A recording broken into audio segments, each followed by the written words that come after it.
Nagpadala ng video ang kidnapper. Binuhusan niya ng malamig na tubig si Don Pepe para magising. Sinabi na niya ang lugar ng meet-up. Binigyan niya ng instruction si RJ. Nagbanta rin siya. Sabi niya, tandaan mo ikaw lang mag-isa. Wag na wag kang magsusumbong sa mga pulis. Nakabantay kami sa iyo. Sumagot si RJ, oo ako lang mag-isa. Hindi napigilan ni Giselle na maiyak ng malakas. Takot na takot siya. Niyakap niya ang kapatid. Sabi niya, O Beng, huwag kang papayag. Baka may gawin sila sa'yo. Please, ayoko mawala ka. Please, O Beng, huwag kang magpuntang mag-isa. Kahit natatakot si RJ, wala naman siyang magagawa. Samantala, umaga na. Pupunta rin sa bangko si Lynette at ang mga masasamang lalaki. Pinagbihis si Lynette ng lalaki. Pinalabas si Harry para sa privacy ni Lynette. Hinila ng lalaki si Harry pababa ng hagdan hanggang sa nasuntok na niya. Sumuntok naman si Harry pero ginantihan ulit siya ng lalaki. Nagahagis si Harry ng mga gamit. Umapalag siya hanggang sa mapupok siya ng baril at nawalan ng malay. Nagkunwari lang siya na mawala ng malay para maiwan siya sa bahay at makahingi ng tulong. Hinila siya ng lalaki at itinago sa isang sulok ng bahay. Pero ilang minuto na ang lumipas ay inabutan si Lynette ni Dax na hindi pa rin bihis. Maya-maya ay tumawag na si Balahadja kay Dax. Tinanong sila dahil may susunod pa silang trabaho. Napagalitan ni Balahadja si Dax. Ang simple lang ng utos pero nagtagal pa sila. May ginagawa pa si Dax. Nagalit si Balahadja. Baka bumaliktad na siya. Sabi ni Dax, huwag ka namang praning pre. Ano ka ba? Sumagot si Balahadja. Alam mo ang relasyon ng pamilyang yan sa matanda. Kaya madali ka lang makakapagsumbong. Sabi ni Dax, hindi ko naman alam yun eh. Saka wala akong pakialam sa mga to. Ang importante sa akin yung pera. Sabi ni Balahadja, siguraduhin mo lang na hindi ako sasabit dyan Kung hindi, papakitayin talaga kita. Sabi ni Dax, oo naman, gusto mo hatian pa kita sa makukuha ko rito. Sabi naman ni Balahadja, hindi ko na kailangan yan. Mas malaki ang makukuha ko sa matanda. Wala ka kasi rito eh. Sabi naman ni Dax, ransom yan no. Kanina pa nakikinig naman si Lynette kay Dax at sa kausap nito. Alam na alam ko talaga mga gawain mo pre. O sige, tatapusin ko na to para makapunta dyan. Nagbanta si Balahadja. Hoy Dax, siguraduhin mong walang makakakilala sa iyo dyan. Kung hindi, ikaw ang sasabit.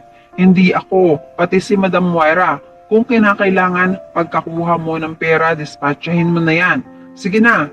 Pagbalik ni Dax, hindi pa rin bihis si Lynette. Nagsalita si Lynette. Sino ang nag-utos sa iyo para gawin sa akin to?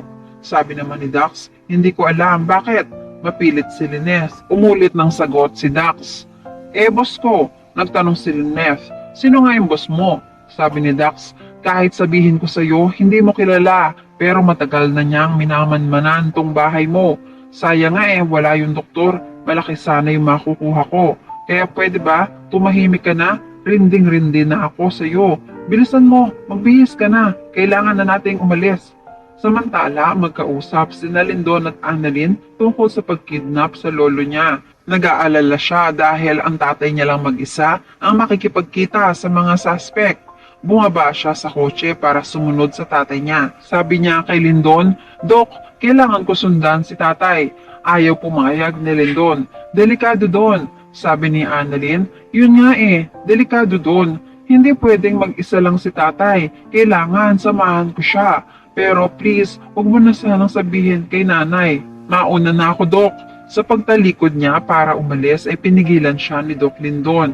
Hawak niya ang kamay ni Annalyn. Sabi ni Annalyn, pwede ba Dok? Huwag mo ako pigilan. Sabi ni Lindon, hindi kita pipigilan. Sasamahan kita. Sa pag-uusap nilang yon, may isang cellphone na nire-record ang pag-uusap nila ni Lindon. Papunta na si Lindon sa kotse. Nakatulala lang si Annalyn. Sabi ni Lindon, Doc Annalyn, let's go! Nagtataka si Annalyn pero sumunod na rin siya kay Lindon.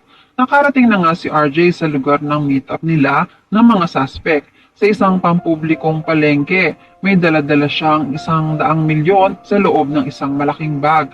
Maya-maya ay tumawag si Giselle. Ang sabi niya, "Obeng, I'm going there." Sabi ni RJ, "Ate, ano ba? Gusto mo bang mapahamak si Papa?" Sabi ni Giselle, "Wait, can you please listen to me first, Obeng? Hindi ako magpapakita. Dun lang ako sa kotse. Maghihintay ako sa parking lot. You can't expect me to just wait here. Mamamatay ako sa anxiety." Sabi ni RJ, "Ate, just trust me, okay?" Sabi ni Giselle, "I trust you, but I don't trust those criminals. Baka mamaya may gawin pa sila sa'yo. Basta nandoon lang ako sa labas. And if you need me, if you need anything, just let me know. Update me, okay?" Sabi ni RJ, "Okay, sige ate, thank you. Basta ate, huwag kang tumawag ng pulis ha." Sagot naman ni Giselle, "Oo, hindi ako tatawag sa mga pulis. Mag-ingat ka, okay? Bye." Naglakad na papasok ng palengke si RJ. Palinga-linga siya. Samantala, magkausap na naman sina Moira at Balahadja. Tanong ni Moira, "Anong balita doon sa bata mo? Nagawa ba niya ang inuutos ko?" Sumagot si Balahadja, "Oo, madam. Tapos na." Sabi pa ni Moira, "Baka matrace yang sa akin ha?" Sagot ni Balahadja, "Walang matitrace kung walang ititrace." Samantala, sumunod sina Lindon at Annalyn sa palengke. Makikita ni Annalyn sina Nurse Karen at Nurse Ivan. Itatanong niya sa kanila, "Nurse Karen, anong ginagawa niyo rito? Bakit ganyan ang suot niyo?" Sumagot si Karen, Sabi ni Doc Lindon, kailangan mo raw ng rest back Kaya eto kami." Samantala, kinuha na ng mga lalaki si Lineth. Pinasakay siya sa sasakyan. Nang makaupo na si Lineth ay makikita niya na parating ang sasakyan ni Carlos. Magugulat siya. Natawag pa niya ang pangalan ng asawa. Bumaba ng sasakyan si Carlos. Nagtataka siya sa kotseng nakaparada. Sabi niya, "Kay haring kotse to Anong ginagawa niya rito?" Pinigilan si Lineth ng mga lalaki na sumigaw o gumawa ng mga bagay na makakakuha ng atensyon ni Carlos. Napaiyak na lang si Lineth nung sabihin ng lalaki, "Huwag kang maingay, kundi lagot ang asawa mo." Hindi na makakibos si Lineth. Umalis na rin ang sasakyan nila. Samantala, papasok na si Carlos. Kabado siya sa sobrang katahimikan. Maya-maya maririnig niya ang kaluskos ni Harry at bumubulong siya. "Tulong! Tulong!" Magugulat si Carlos at tatanungin kung anong nangyari sa kanila. Aaminin naman ni Harry na nasa peligro si Tita Lineth. Kailangan nilang magtulungan. Matataranta naman si Carlos. Ganito pala ang nangyari sa bahay nila. "Nasaan si Lineth, Harry? Nasaan?" Sinabi naman agad ni Harry na kinuha siya ng mga lalaki at dinala sa bangko. Sa kabilang banda, tumawag na ang lalaki kay RJ at nag-iba siya ng boses. Si Moira pala ito. Nagbago lang siya ng boses sa tulong ng voice app. Sabi ni RJ, "Dala ko na yung pera." Nakatunog na si Moira na may sumunod kay RJ. Sina Annalyn at ang mga kaibigan nito. Sabi ni Moira sa nagtatagong ibang boses, "Parang nagbago na ang isip ko kung yin ko na lang kaya ang tatay mo." Nakikita ni Moira si RJ sa palengke gamit ang CCTV. Tinutok ni Moira ang laser light sa katawan ni RJ para takutin na may nakatutok na baril sa kanya.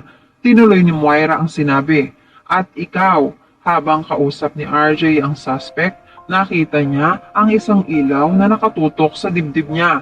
Palingalinga si RJ dahil nakikita pala siya ng suspect. Samantala, nakatanaw sa malayo si Kinito. Alam niyang narito sila dahil private investigator siya. Natunugan niyang hindi umalis si Don Pepe at agad siyang gumawa ng paraan para matuklasan ang dahilan. Susunod siya kay Moira at aalamin ang kinaroroonan ng hideout nila. Makikita niya si Lolo Pepe pero hindi niya na agad malalapitan dahil kailangan mag-ingat siya sa bawat hakbang. At yan ang mga pakakaabangan natin sa abot kamay na pangarap.